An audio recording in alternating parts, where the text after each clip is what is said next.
All right, we're on. All right, if you are sitting at home today, I suggest that you have a chumash handy and available. A model of the Beis Hamikdash is optional. Donuts, very, very much suggested. We are being sponsored today by Sean and Carly Haber. B'zchus Refuah Shlema for Ephraim ben Shifra. And we are continuing on Daf Beis, Amud Beis in Maseches Sanhedrin. And so, where we started with our Mishnah, we had a first line of our Mishnah. That's what we're working on. Dine mominus b'shlosha, gzelos v'chavolos b'shlosha. The laws of money are with three, and the laws of stealing and damages, or hurting or causing somebody pain, is with three. So the question that we wanted to know is there a repetition that's going on there? So the first explanation of the Gemara is that Dine mominus b'shlosha, that we have a requirement to have three judges for those that are things that are monetary laws, and then not all monetary laws, only specifically gzelos v'chavolos. That's an explanation of the first part. Those monetary laws that relate to thieving or causing somebody damage, those are the rules that require three judges, as opposed to other monetary laws such as loans or when somebody admits that they owe somebody money, that do not require three judges. Okay, so that's what we had said. And if we open up our Chumash to Perek Chaf Beis in Shmos, I will tell you a page. If you are using a Blue Art Scroll Chumash at home, or at shul, where you're using it at shul, that is true. It works the same way. Parshas Mishpatim, and we are going to take a look at 426, 425. Pasuk.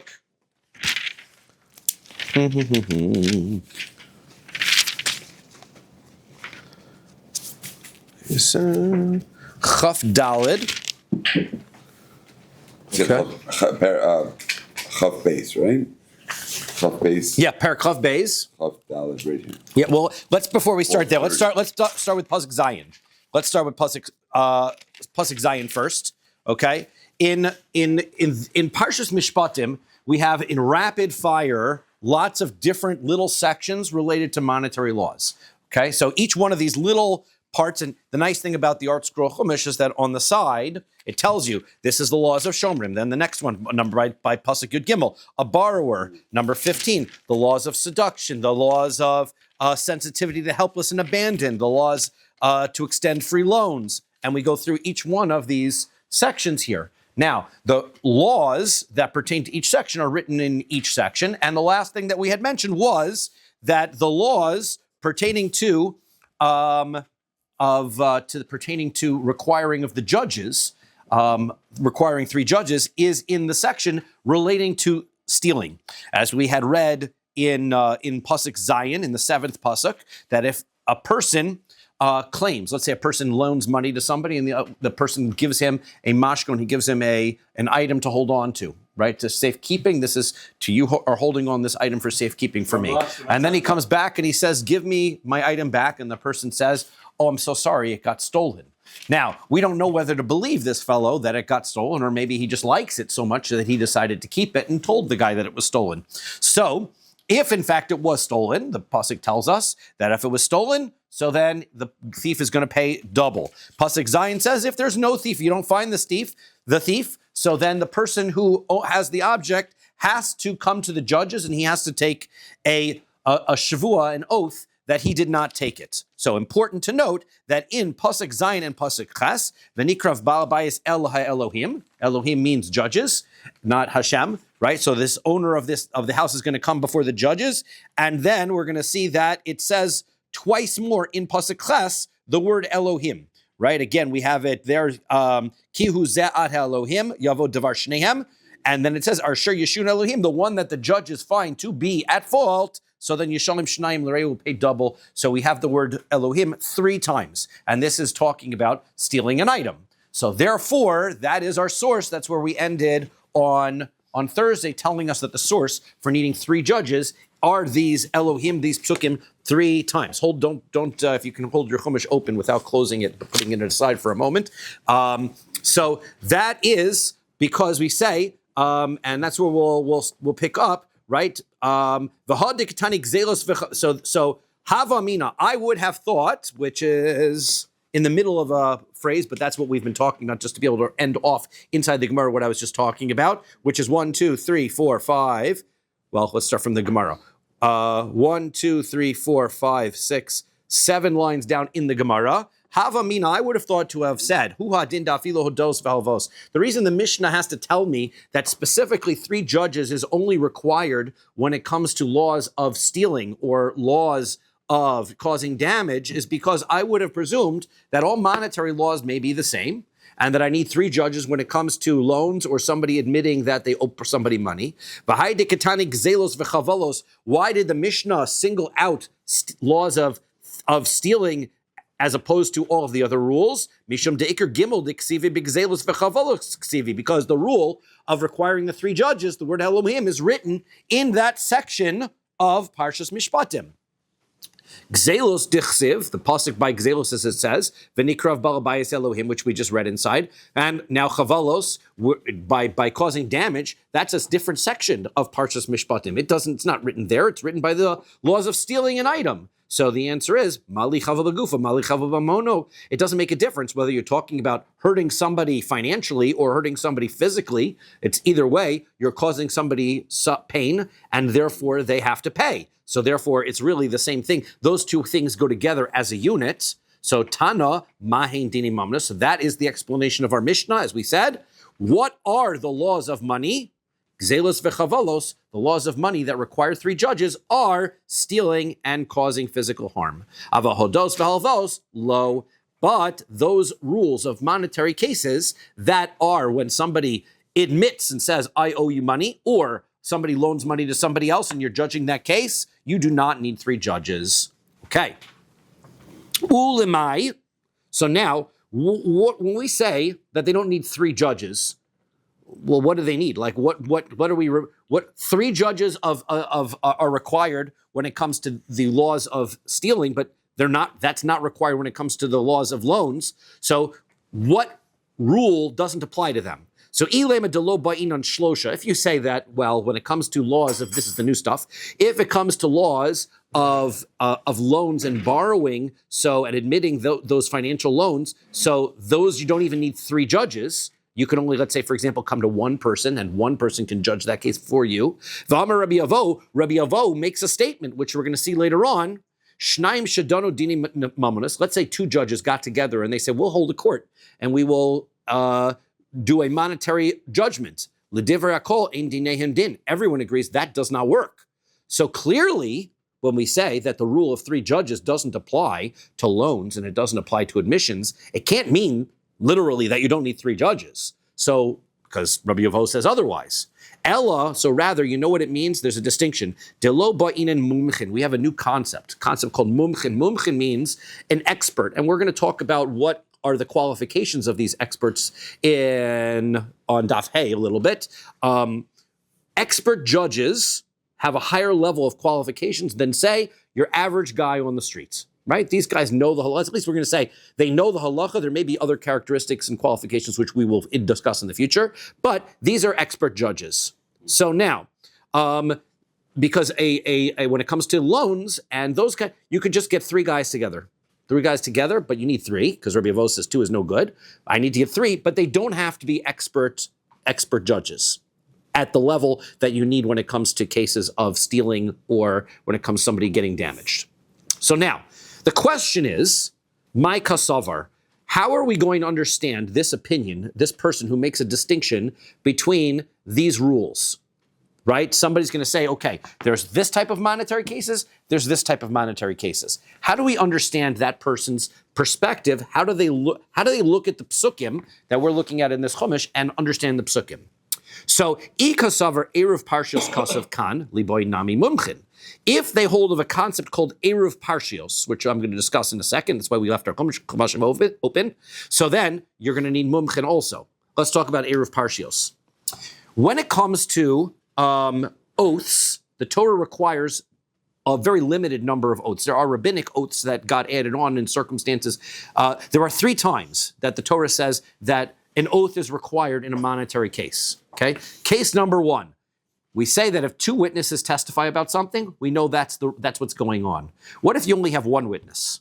What happens with one witness? If one witness says, he does owe you the money, and I've got one witness. So the Torah says, with one witness, you're gonna have to take an oath, right? The person who's being accused can take an oath that he doesn't owe the money and he doesn't have to pay. If you had two witnesses, I don't care what your oath is. You can swear whatever you want. You have a based in. Well, based in is the court judging, right? The witnesses are aside from the court. The court is three people. You still need two witnesses who are going to testify that this person owes the money. If I only have one witness, then I've got to go to a based in and take an oath. That's case number one.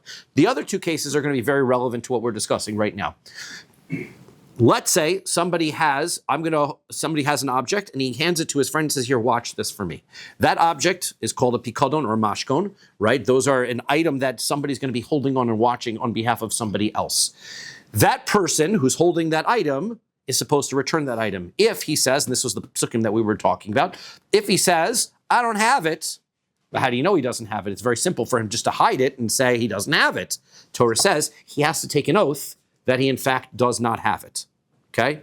Now, the pasuk tells us about that, right? The pasuk says that you're going to go to the judges, right? And you're going to say, he's going to approach a court, and he's going to have to say that he had not laid his hand upon his fellow's property. That is a shvuah, that is an oath. That's what he has to say. I didn't touch it, okay? Now, there is another phrase in this pasuk which becomes controversial to two different opinions. The second phrase is, ki hu zeh, right? That's in pasuk ches. In pasuk ches, it says, the person says that any kind of an object that the fellow is denying, and he claims that he doesn't have it, but he says, asher yomar, he says, ki hu zeh, all I have is this. Now, what does that mean? That means a person's coming and saying, you owe me $100, and I say, no, ki hu zeh, all I owe you is 50. I don't owe you 100, I owe you a 50. We call that moda b'miktsas, right? Moda b'miktsas means I admit to partially what you're saying. I don't deny it 100%, I admit partially to it. Now, this pasuk seems to imply that I have to take an oath if I deny the entire thing. So for sure, if I deny part of it, I know that I have to pay The rest. I have to take an oath, right? Because part of Pesha also Pesha Hitir. Well, we're going to have an even better chazak in a second. One that's even better than that. And that's what I was going to say. So what happens is that I've got a phrase in this pasuk that is ki hu zeh, that I'm accepting part of what you're saying, but I'm denying the other half. It doesn't really fit in this context of this pasuk. If you read this pasuk, these psukim, and that's why we have them in front of us to be able to have everybody believe me, right? You read the context seems to imply I could deny the whole thing and I have to bring an oath. So why all of a sudden are you saying, no, that isn't what you gave me. You gave me this thing instead, a small, okay. So the Chachamim said that we have something called Erev Parshios. There's an opinion that says that when it comes to all of these small sections in Mishpatim here in this Perek, a pasuk, something could be written in one of the sections that doesn't really belong there, and you can apply it to a different section. Okay? So, ki hu zeh, the Chachamim say, if you turn the page and you go over to pasuk Chav Daled, im kesef tal ve'asami, if you're going to loan somebody money, right? And you're supposed to give him a free loan and extend him all the rules, and it gives us all the rules of that. Say the Chachamim, if this rule of I admit part of the loan and I deny part of the loan needing an oath doesn't fit when it comes to the rules of mashkon, when it comes to the rules of giving an object for somebody to hold on to, I can apply it to this case over here to a regular loan. And here's my chazaka. Here's what happens. When it comes to a loan, somebody's done me a big favor here. I needed money. I came to you for help, right? Can I borrow $100? I really need it. And the guy did me a solid. He said, great, here's $100. Now, comes back to me, says, can I have my $100 back?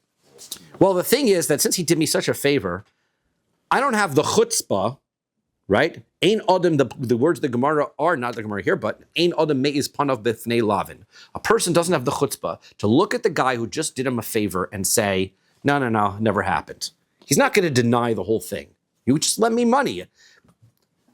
And plus, why am I denying it? I really want to pay it. We're going to presume the guy wants to pay it. He doesn't have the money today. So he's trying to tell the guy, so what does he say to him?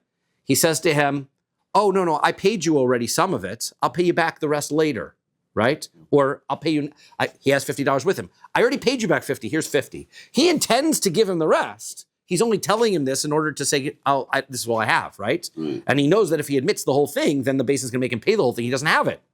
So therefore he says, okay, I already paid you 50, here's the other 50, okay? So there's a logic to why this person might be lying. If a person wouldn't deny the whole thing, this would be the claim that a person would make if he were lying.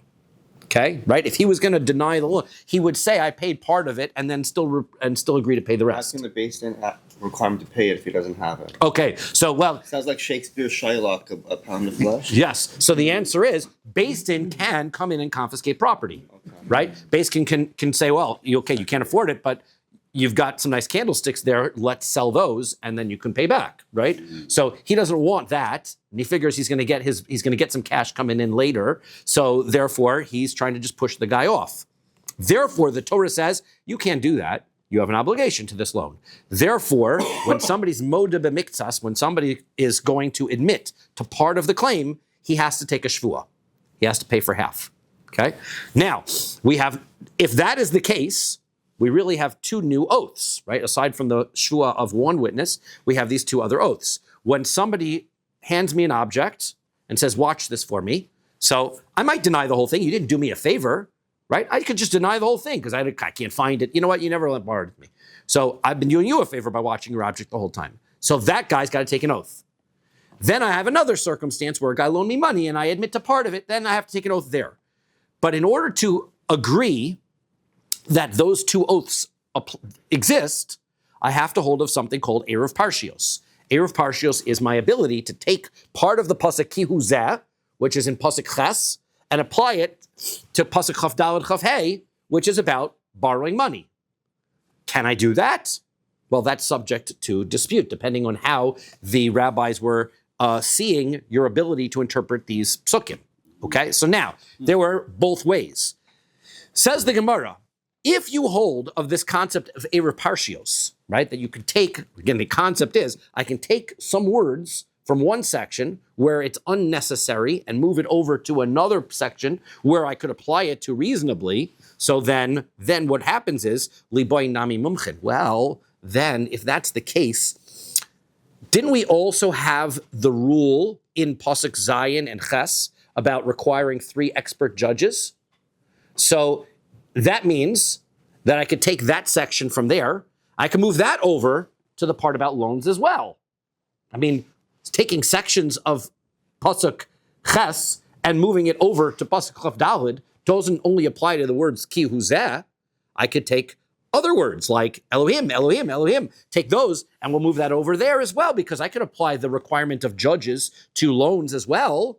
So therefore, if you're doing that, if that's what you're doing, and you hold of this Ki Hu Zeh, of this motive of Miktsas Shua, then you also should require 3 judges, and they have to be experts. Doesn't it have to be Masara for where they do that? Yes.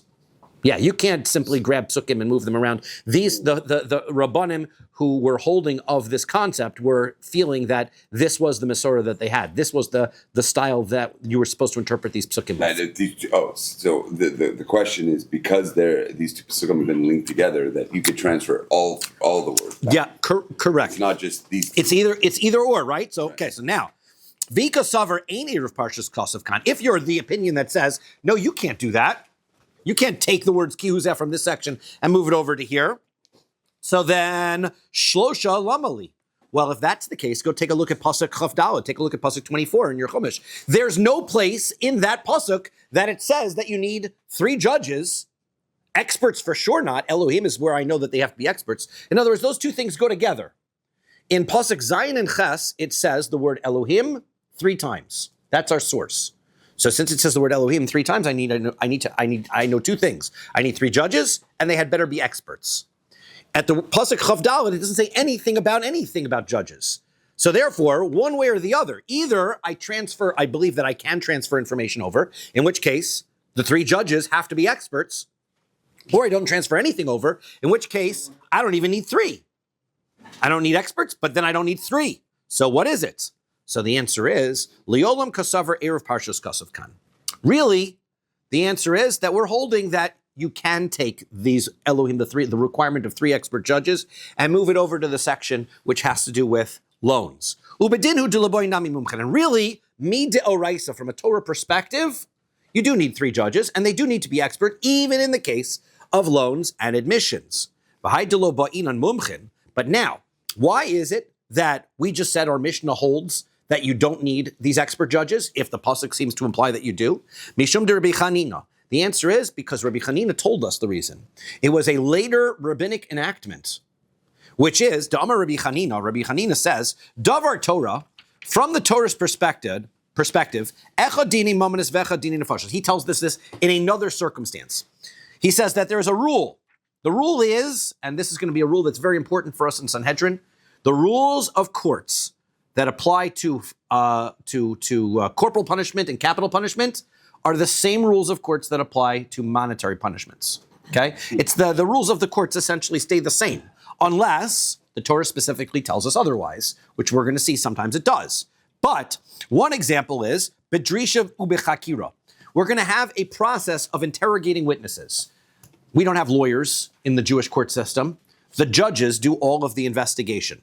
Okay? But didn't we say before Dini Nefashos required 23, correct. Right. Remember, because there's a pasuk that says so. Right. So that's going to be an exception to the rule that we require, because when it comes to monetary cases, it says Elohim, Elohim, Elohim. Right. When it comes to capital cases, or when it comes to capital cases, it says V'shaftua Eda, right? And then it says V'hayim bin Hakas Rasha. So we had 20. We said 10 judges that say yes, 10 judges that say no. So we had 20, and then we added on 2 judges, and then we added 1 more judge, so it wasn't even, and we wound up with 23. Since the psukim go out of their way to tell us the exact number, so I can say there is a distinction between the laws of the two.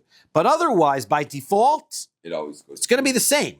So therefore, when the Torah tells me that I've got to the judges have to do a thorough investigation. We're going to see what kinds of questions are asked by Drisha and Chakira. What are the 2 types of questions that are asked? But essentially, they're finding out whether the witnesses are valid and whether their story is valid. Okay, that's what they have to find out. Really, you have to do the same thing when it comes to monetary cases as well. You have to do a thorough investigations. Shenemar, because the pasuk says, Mishpat echad yiheh lachem. There is one legal requirement for you. The judging, the cases of all judgment cases, judges' rules stay the same. Okay? So now, umatam amru dini mamris lo ba'in drisha v'chakira. So then, we see in practice, the rabbis were not doing the thorough investigation of witnesses when it came to financial cases that they were doing when it came to capital cases. Right? They were witness would come in and say, this was the loan, and the rabbis would say, oh yeah, that was the loan, and they would take it. That was fine. When a person would come in and say, we witnessed a murder, they would say, what day was it? What time was it? What shirt was the guy wearing? What was the murder weapon? What did you see happen? They did a thorough investigation. So why is it that they were doing a thorough investigation when it comes to capital cases, but they weren't doing the same thorough investigation when it comes to financial cases? The answer is, they established that Kidei Shelotino Delos Bifnei Lavin, because that people understood that when judges do this, they always find problems with the witnesses. If you ask enough questions, you can trip a witness up. That's what lawyers do, right? So the judges would try to trip the witnesses up. If they were doing that in financial cases, then people would stop lending money. Because if I lend money knowing that my witnesses are going to start getting asked what color my tie was on the day that I made the loan, then I'm going to wind up not being able to collect on my loans. And so therefore, forget it. I'm not lending money. So therefore, for practical reasons, the rabbi said, don't do that. So therefore, the rabbis did the same thing here with the 3 judges. Really, you need 3 expert judges. But you know what? Getting a panel of 3 expert judges can be hard to get. You got to get them point. Have you tried to get anything? Baruch Hashem, hopefully nobody's had any dealings with Beis Din. But if you ever had tried to get a case heard before Beis Din, you got to put an appointment in, and it's months till you get. It's kind of like the Canadian court system too, right? You got to put an appointment in, and then the judges find. By the time the judge has an open slot in their case docket, then they fit you in. Okay, well, if I have to go through and it's not cheap, exactly. If I have to go through a 3-4 month waiting process and then pay a huge amount of money of court fees in order to get my case heard, what are my chances that I'm going to loan you $100? It's not worth my time. So therefore, everybody's going to stop loaning money. Therefore, they relaxed the requirements for judges. They relaxed the requirements for the investigation. Okay, great. What gives the rabbis the right to do that? The Torah said you've got to check the witnesses. The Torah says you have to have the highest level judges. What gives the rabbis the right? So we discussed before, the rabbis have a right called shev ve'al taseh. Shev ve'al taseh is when there's a positive commandment that the Torah tells me to do, the rabbis can say, you know what? That's okay, don't do that, because for the betterment, it's better that you don't because of the bad things that can happen as a result.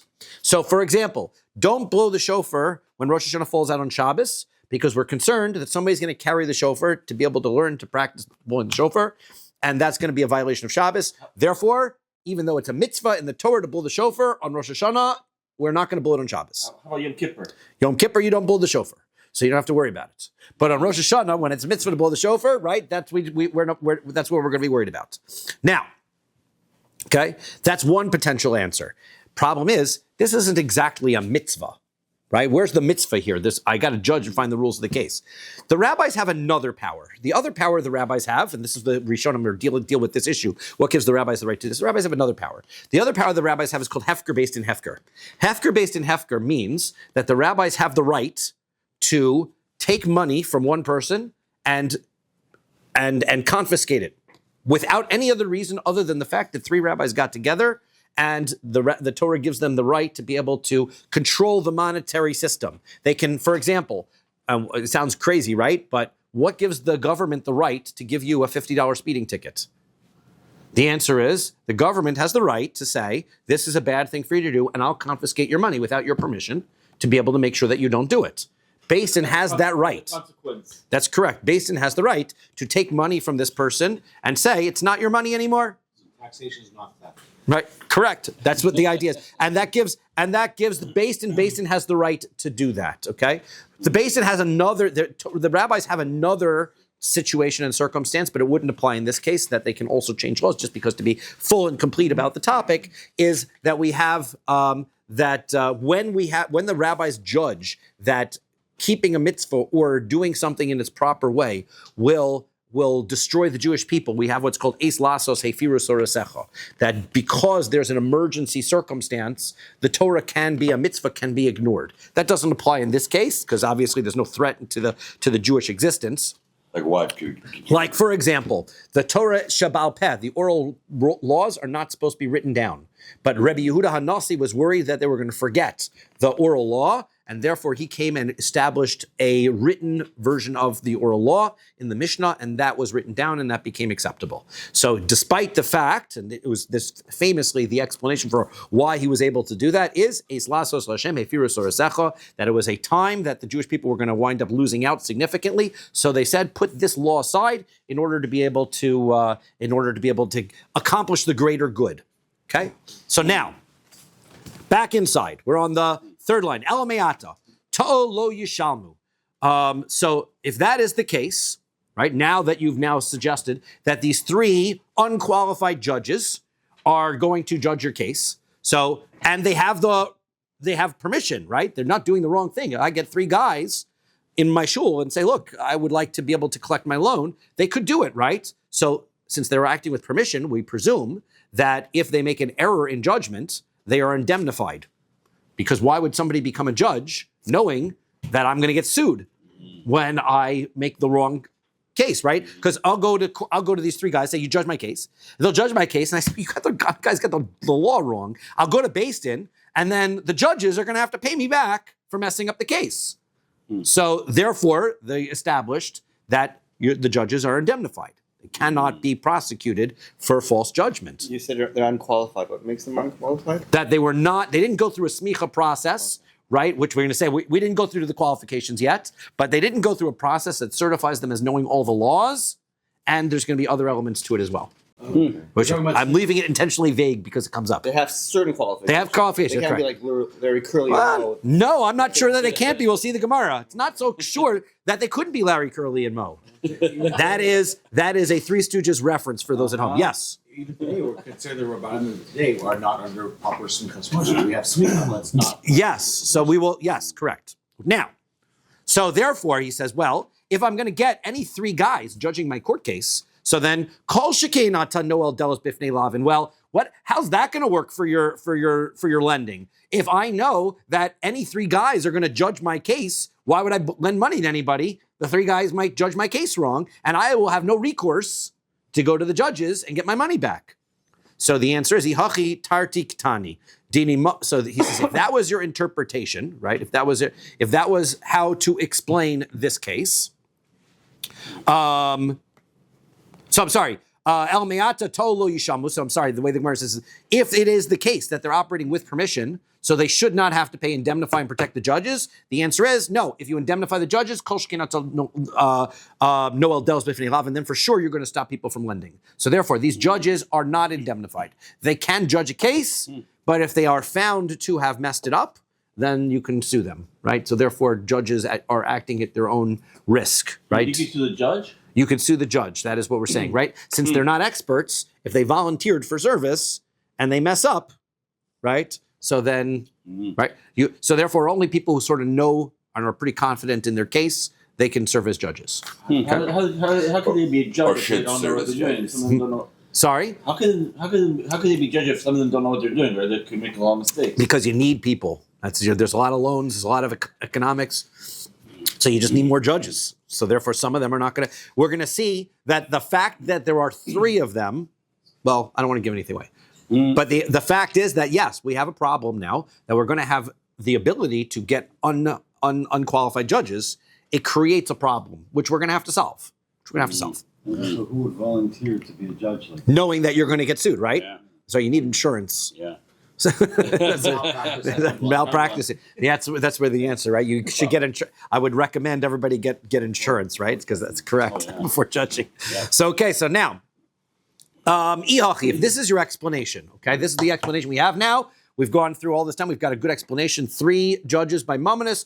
And what cases are the three judges required for? For only specifically the cases of theft and damages. Okay, so Ihachi tarti ktani. So if that's the case, how are you reading the Mishnah? The Mishnah is written in blocks. It says, Dine mamonos b'shlosha, hedyotos, gzelos, v'chavalos b'shlosha mumchen. So he says, but then you should then go and said that the Mishnah should write like this. If I am judging cases of monetary cases, so then you need 3 regular judges. If I'm judging cases of theft and cases of damages, then I need 3 expert judges, right? That would be the thorough way of writing this Mishnah. And furthermore, if I read the Mishnah right, shlosha lamali, why do I need, if it's all one case, right? Then why do I need the word 3? In other words, it says, judging laws of money is with 3 judges, judging laws in which you steal and hurt somebody is with 3 judges. Just say, judging laws of money, which are laws of dealing with hurting somebody or stealing, need 3 judges. Why is it written this way? So therefore, that was first explanation up until now. And it's not terrible explanation, but they have a couple of questions on it. So therefore, Amar Rava explains differently. He says, Tarti ktani mishum de Rabbi Chanina. The answer is, the reason why we split it into 2 is because that Rabbi Chanina, of what Rabbi Chanina said, right? That because Rabbi Chanina says that there's no requirement of drisha v'chakira. There's no requirement of doing this thorough investigation. The law cases are different.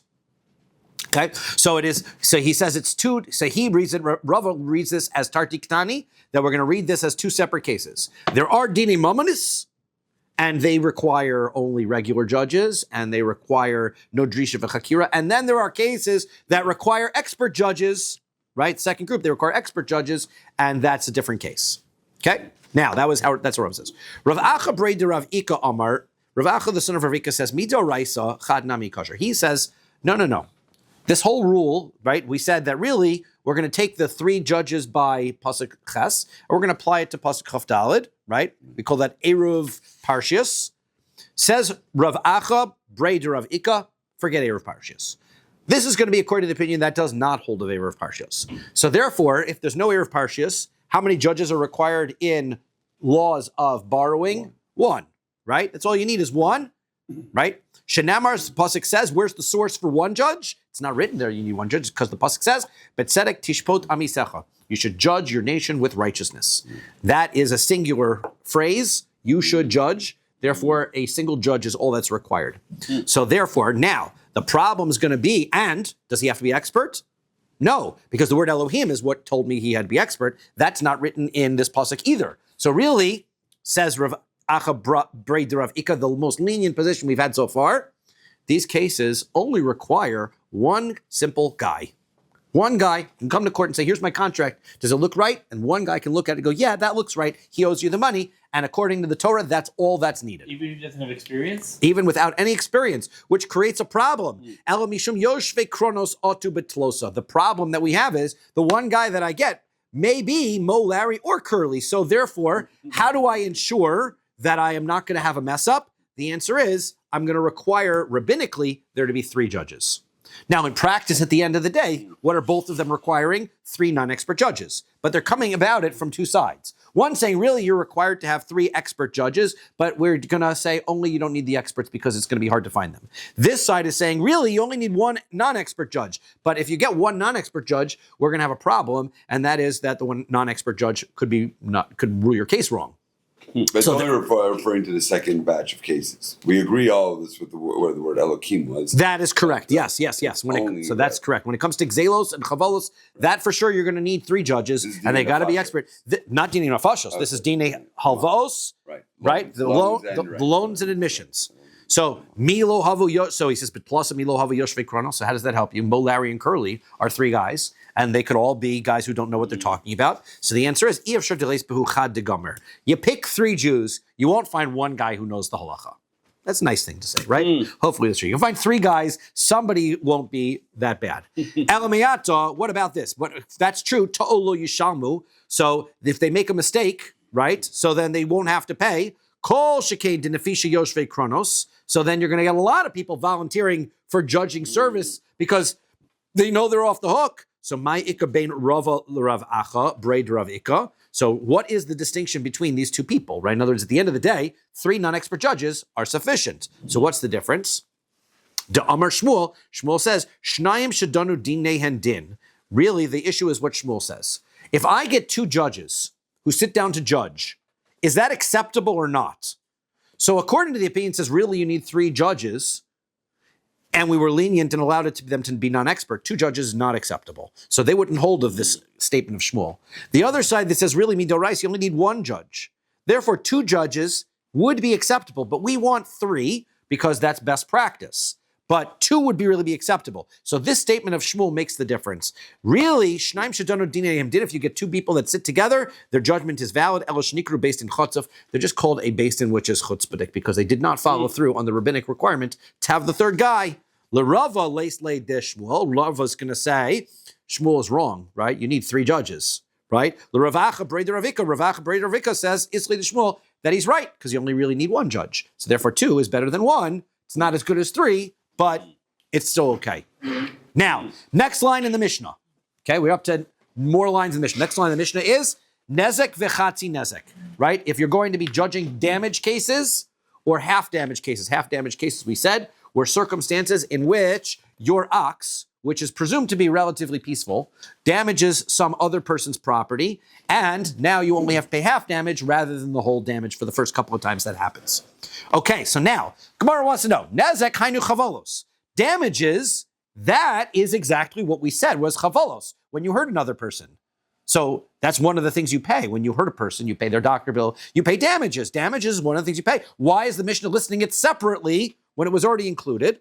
So the answer is, Mishum de Kaboi lemisnei chatzi nezek. The answer is because the Mishnah sometimes, which its intention was to be easily memorizable and that it should form a pattern, goes together. There are categories of things that go together. Nezek and chatzi nezek are a pair. So if I'm going to talk about chatzi nezek, which is a new rule, half damages, is a new concept, I'm just going to throw in the nezek, the full damages, also. Really wasn't necessary. It was part of chavalos, but nezek goes together with chatzi nezek. Okay. Tani nami nezek sholem. So therefore he concludes nezek sholem. So chatzi nezek nami, hainu chavalos. Well, even half damages, that's also damages. And that's included in the rules of laws of damages, which we already mentioned. So why does that need to be mentioned?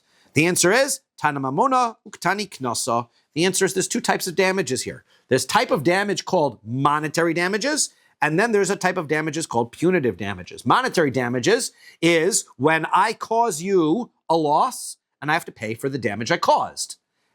Punitive damages is when I'm paying you more than the damage that I caused. Okay? So, for example, a speeding ticket. Speeding ticket is a knas. Why? I didn't cause anybody any damage by going over the speed limit. You could have. But I could have. So therefore, they give me a fine more than the damage I caused in order to prevent me from doing it. Okay? What damage should I be responsible for? My ox was a peaceful ox. It shouldn't have caused any damage. I shouldn't be responsible at all. But the Torah says, we're going to make you required to pay a half damage. That way you watch your ox a little bit at least. Maybe something scared the ox to make it freak out. And then, okay, so that's right. So then maybe something happened. So I shouldn't be responsible. This is according to this opinion that is knas. I shouldn't be responsible, but the Torah said, we'll make you a little responsible in order to make people a little bit aware of keeping track of their oxen. Okay? Sorry. Yep. That's fine, but there's two ways of looking at half damages. One way of looking at half damages is, like I said, really, you shouldn't have to pay anything. The ox is peaceful. And the only reason we're making you pay some extra is because we want to make sure that you're extra careful. But what if you go about it the other way? Really, you caused somebody else's damage. Your ox went crazy and killed the other guy's ox. You are required to pay everything. There's no reason you're not required to pay everything. Oh, the Torah said, well, since this is the first time and it's uncommon, the Torah will reduce the amount that you have to pay to half. Well, it's a financial penalty. The Torah is actually reducing your financial penalty that you're obligated to pay. But it's a financial penalty. It's not really a damage. It's not really a knas. So rather, the explanation is like this. Since the next line of the Mishnah, the next words of the Mishnah is paying double. Which is that when a person steals an item, the punishment for stealing an item is you not only have to pay back the item you stole, but you have to pay it double, pay it double back. So that means we're paying also tashlumi arba v'chamisha. We have circumstances where a person steals somebody else's animal and he shechts it or he sells it. So the Torah tells us in some of those cases he has to pay 4 or 5 times the item that he stole. So therefore, since those are cases that the Torah is telling me that I'm not paying the actual value of the damage I caused, right? So we call that demamon she'eno, turning the page, she'eno mishtalin barosh. This is not paying back the equivalent of what was the original damage that I caused. So therefore, tan nami chati nezek. So therefore, the Torah is going to, the Mishnah is going to say, I have another thing that falls into that category.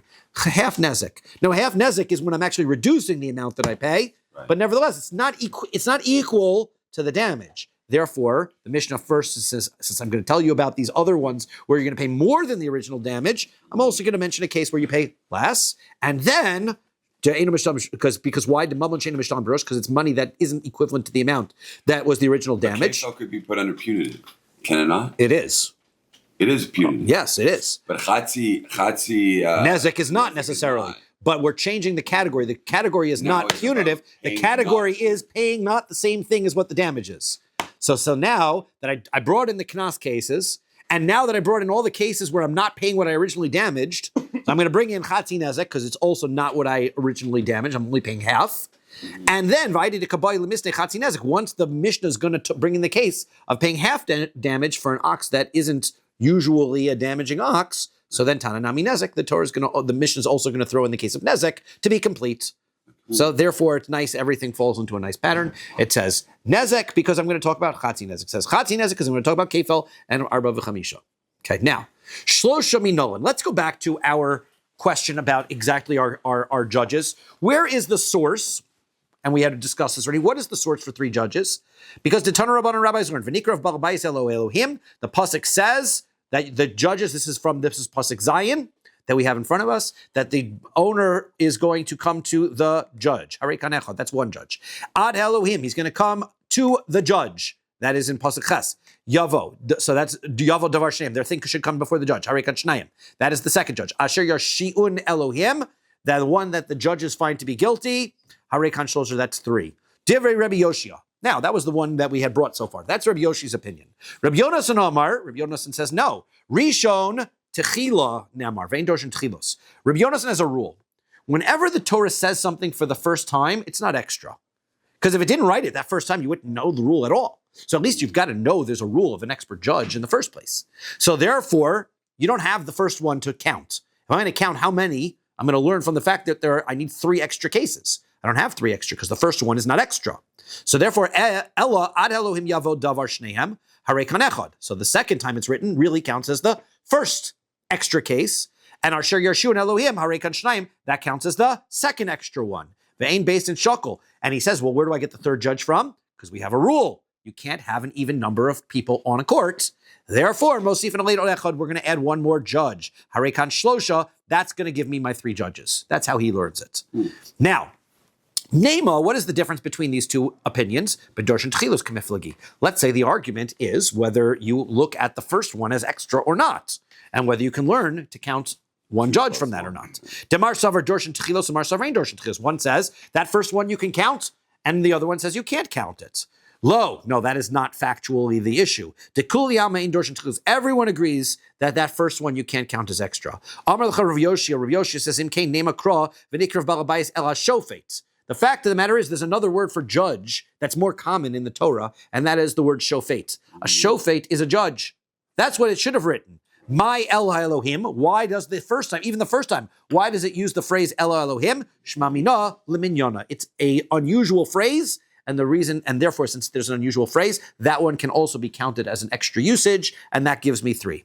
Now, Rabbi Yonasan, Lishna di Almanaka. Rabbi Yonasan says that's not an unusual phrase. That's just a phrase that can be used also interchangeably with the word shofet, and therefore I'm not going to rule it as an extra case. Kedamri and she, that's what people say. Mand isle dina, when somebody has a court case, likrov legabe dina, go to a dayan. A dayan is a judge, can be used. There's lots of interchangeable words for the same thing. For Rabbi Yoshia, Leisle based in Nota. Now, question is, Rabbi Yoshia, he's got to count the 3 times in the pasuk. He's got to have Elohim, Elohim, Elohim 3 times. Why does he need it? Wasn't the other point very valid? Wasn't what we said that you can't have 2 judges, so you add a third one? Wasn't that valid? So I don't need a third extra one. So why does he require a third extra one? V'atanya, didn't we learn our brisa? Rabbi Eliezer b'nosher Rabbi Yossi Aglili Omer. Rabbi Eliezer, the son of Rabbi Yossi Aglili, says, Ma Talmud Lomar. What does it mean when the pasuk says, Lintos acharei rabim lahatos, that you are going to make your decision after the majority? So Torah Amra, Asei lecha beistin nota, you have to make a beistin that can make a decision. Meaning, it cannot be of equal numbers. You can't have an even number of judges because the Torah requires. This is a separate pasuk, and everybody seems to hold of that. So the answer is no, not necessarily. Maybe Rabbi Yoshia doesn't agree because maybe there's an opinion, Savar Luk Rabbi Yehuda, maybe he agrees with Rabbi Yehuda. In our Mishnah, Rabbi Yehuda said, Da'amar Shivim, he said, your Sanhedrin is 70 judges. Remember we had the argument whether Sanhedrin was 70 judges or 71, did not we learn in Mishnah? Sanhedrin Gedola, the big Sanhedrin, Haisa Shel Shivim Ve'echad, was 71 judges, but Rabbi Yehuda Omer Shivim, Rabbi Yehuda said it was only 70. So how can he say it's 70? You can't have even number. The answer is Ema Dishmasle Rabbi Yehuda B'Sanhedrin Gedola, Ksivi, Kroi, Bishar Beidina Mishmasle. Yeah, but wait a second. Maybe Rabbi Yehuda only holds that way when it comes to the Sanhedrin, because there's a pasuk that tells you there were 70 of them.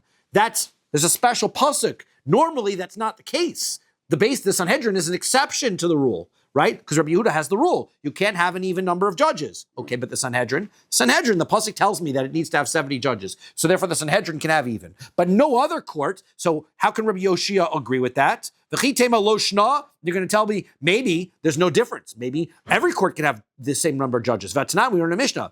Smicha zekenim barifas egla b'shlosha. That when you come to lean on this, the bull, where we had said that there was a case we'll be discussing when the court rules inappropriately and everybody follows, or you're going to break the neck of the calf because there's a murder victim, you don't know who it belongs to.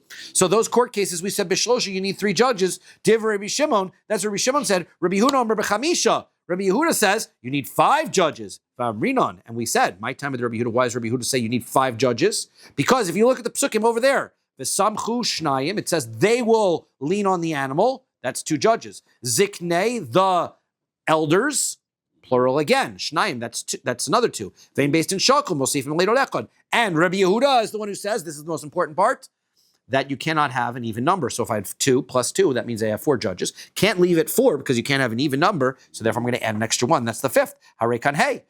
Now, that means that Rabbi Yehuda holds you can't have an even number of judges. So the answer is, Rabbi Yoshia, Adifa mid Rabbi Yehuda, that Rabbi Yoshia is actually takes this argument one step further than Rabbi Yehuda. Deal Rabbi Yehuda Sanhedrin Gedola, who delaysle, Ha bishar beidina islay, that when it comes to Rabbi Yehuda, he says that the exception to the rules on Sanhedrin, you can have an even number of judges. Rabbi Yoshia, but Rabbi Yoshia disagrees. Bishar beidina, nami leislay, that Rabbi Yoshia says that every court can be even numbered unless the pasuk is going to come and tell you otherwise, and therefore you've got to be able to have the 3 judges specifically mentioned in order to get 3 judges. Let's stop here for Shachos. Doesn't the Melech sit on the Sanhedrin? Like he's the No. +1.